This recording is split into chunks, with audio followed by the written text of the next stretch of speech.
Hello dear students, welcome to delta pharmacy classes.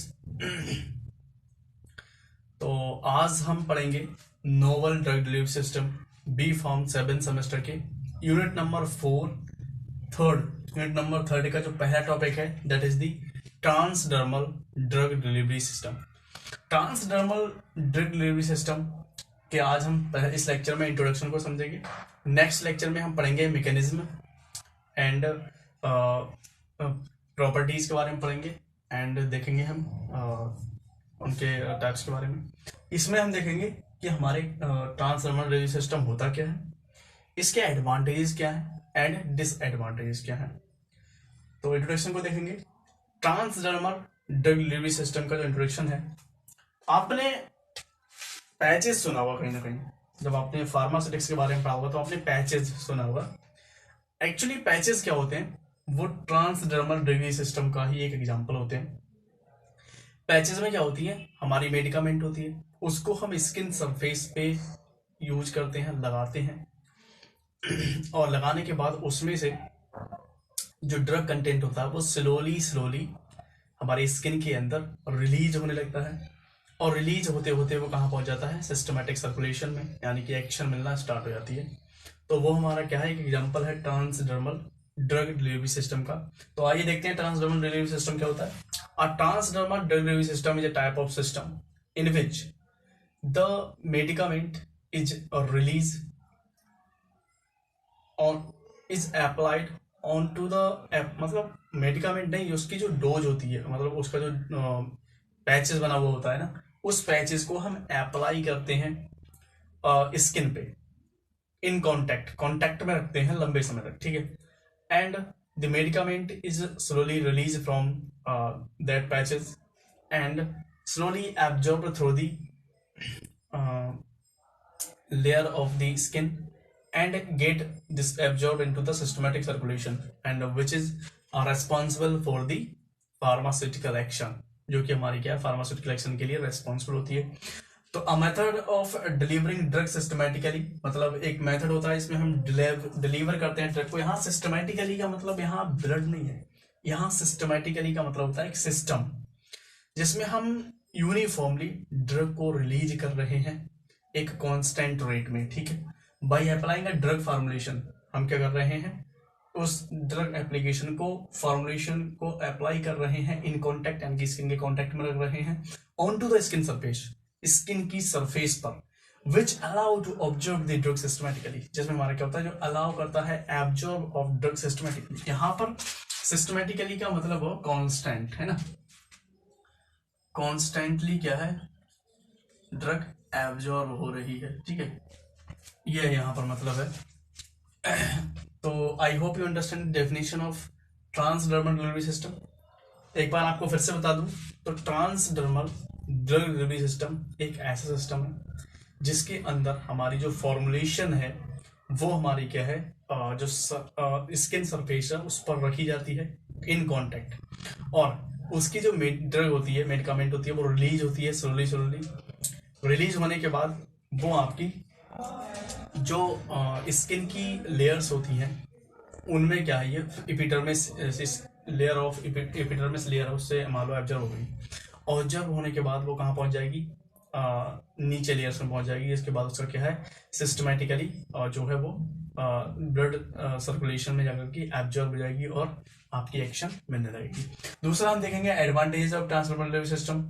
Advantages की बात करेंगे तो सबसे पहला है सेल्फ मेडिकेशन इज पॉसिबल, यानी कि ट्रांसडर्मल डिलीवरी सिस्टम के अंदर जो पैचेस हैं वो आप खुद से लगा सकते हैं। यहाँ पर ऐसा नहीं है कि किसी भी प्रोफेशनल डॉक्टर या फिर जनरल फिजिशियन की या किसी अदर की रिक्वायरमेंट हो, या फिर बोल सकते हैं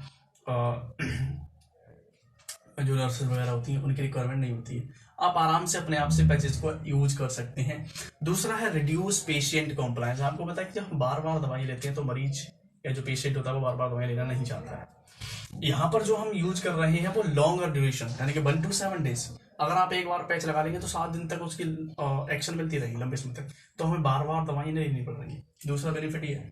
तीसरा है कि constant release of medication for longer duration of action, मतलब कि एक कांस्टेंट रिलीज हो रहा है ड्रग का, जिसकी वजह से जो ड्यूरेशन ऑफ एक्शन है वो लंबे समय तक है ना।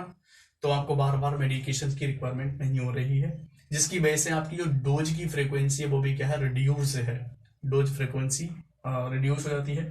इजी टू यूज, भैया इजी टू यूज है, कंफर्टेबल है, आप उसको खुद से यूज कर सकते हैं और आसान भी है। नेक्स्ट है prevent hepatic first pass metabolism. आपको पता है कि ओरल डोसेस फॉर्म जितनी भी होती हैं वो हमारे क्या है, फर्स्ट पास मेटाबॉलिज्म शो करती हैं, क्योंकि वो क्या है, ओरली एब्जॉर्ब होती है स्टमक के थ्रू, और स्टमक के थ्रू जाने से पहले वो लीवर में जाती है, जहां पर उनका मेटाबॉलिज्म हो जाता है, जिसके कारण जो बायो अवेलेबिलिटी ऑफ ड्रग है वो डिक्रीज हो जाती है। बट जितने भी हमारे नोवल ड्रग डिलीवरी सिस्टम होते हैं वो हम क्या है, ओरल फॉर्म में नहीं देते हैं, वो स्टमक और इंटेस्टाइन में नहीं जाती है, जिसकी वजह से सबकी जो बायो अवेलेबिलिटी होती है वो इम्प्रूव्ड होती है as compare to oral dosage form. ठीक है, दूसरा है कि हमारा टॉक्सिसिटी के केस में क्या है, हम इसको अल्टर कर सकते हैं, क्योंकि देखिए यहाँ पर जो रिलीज ऑफ ड्रग है वो स्लोली है, बहुत स्लो। मान लीजिए आपने आज पैचेस लगाया, आपको इरिटेशन हुआ, आपको कोई एडवर्स इफेक्ट दिखा, तो आप उसको छुटा देंगे ना, दिक्कत होना बन जाएगी। बट जो हम डायरेक्टली ब्लड में दे रहे हैं, डायरेक्टली जो आईवी के थ्रू देते हैं, अगर उसमें कोई प्रॉब्लम होती है तो बंदे की जान चली जाती है, क्योंकि वहां पर डायरेक्टली आपकी क्या सर्कुलेशन में जा रही है ड्रग। यहाँ पर सर्कुलेशन में जाने में टाइम लगता है, और वो भी यहाँ पर बहुत छोटे अमाउंट में डल जाती है, इसकी वजह से एकदम सीवियर टॉक्सिसिटी नहीं होगी। ठीक है, प्रॉब्लम कॉज कर सकती है। रिड्यूस साइड इफेक्ट, ये साइड इफेक्ट भी कम होंगे, क्योंकि जो डायरेक्ट ब्लड में आती है उसके साइड इफेक्ट ज़्यादा होते हैं, और या फिर हमारे जो ओरली फॉर्म में लेते हैं उसके भी साइड इफेक्ट ज़्यादा होते हैं। ठीक है, डिसएडवांटेज की बात करेंगे। अब आपको पता है कि जिस ड्रग के एडवांटेज, कोई भी चीज जिसके एडवांटेज है तो उसके डिसएडवांटेजेस भी होते हैं कुछ ना कुछ। तो पहला डिसएडवांटेज है कि इकोनॉमिकल, महंगा है भाई। जब इसमें डिफरेंट काइंड की जो न्यूअर टेक्नोलॉजी अप्लाई कर रहे हैं इन डोसेज फॉर्म को बनाने के लिए, तो महंगा भी है, नई नई मशीन यूज करते हैं ना, महंगी महंगी। दूसरा है मे कॉज इरिटेशन, कुछ लोगों में ये इरिटेशन कॉज करता है। देखिए हर एक इंसान के लिए सुइटेबल नहीं है, हो सकता है उसकी बॉडी के हिसाब से वो सेंसिटिव हो उस ड्रग के लिए, आपने यूज किया, हो सकता है उसको रेडनेस, स्वेलिंग या पेन हो रहा है, या कुछ और दिक्कतें आ जाती हैं। दूसरा है daily dose more than 10 mg is not possible. आपको पता है कि यहाँ पर जो हम ट्रांसडर्मल डिलीवरी सिस्टम बना रहे हैं, इसमें जो हमारी डोसेस फॉर्म होती है वो बहुत माइक्रो फॉर्म में होती है, यानी छोटी फॉर्म में। ठीक है, साइज बहुत कम होता है, तो इसमें जो ड्रग है ना, जो रिलीज होती है वो बहुत कम अमाउंट में होती है, मिलीग्राम्स में, माइक्रोग्राम्स में रिलीज होती है। अब यहाँ पर कह रहा है कि जिसकी 10 mg डेली डोज है तो वो उसके लिए पॉसिबल नहीं है। दूसरा, ऐसी ड्रग जिनकी जो हाफ लाइफ होती है वो ज्यादा होती है, तो उनको लिए भी हम क्या है, ट्रांसडर्मल सिस्टम में फॉर्मुलेटेड नहीं कर सकते, यानी the drugs which have long half life can not be formulated as TDS। Okay, transdermal delivery system. Next हमारा है barrier function changes from person to person. अब बैरियर फंक्शन का मतलब क्या है, यहाँ पर एब्जॉर्प्शन। बैरियर का मतलब हो गया पेनिट्रेशन ऑफ ड्रग। तो हर किसी की बॉडी अलग अलग होती है, हर किसी की बॉडी की सेंसिटिविटी अलग अलग होती है, फंक्शन थोड़े थोड़े हल्के फुल्के चेंज होते हैं, तो जिसकी वजह से क्या होता है, जो आपकी बैरियर फंक्शन है, जो परमिशन एबिलिटी है ड्रग की, वो हर किसी में चेंज हो सकती है। ठीक है, तो ये आपका हो गया नॉर्मल सा introduction, advantage and disadvantage of transdermal delivery system. And next lecture में हम पढ़ेंगे इसके आगे का टॉपिक। तो I hope you understand well, thank you so much.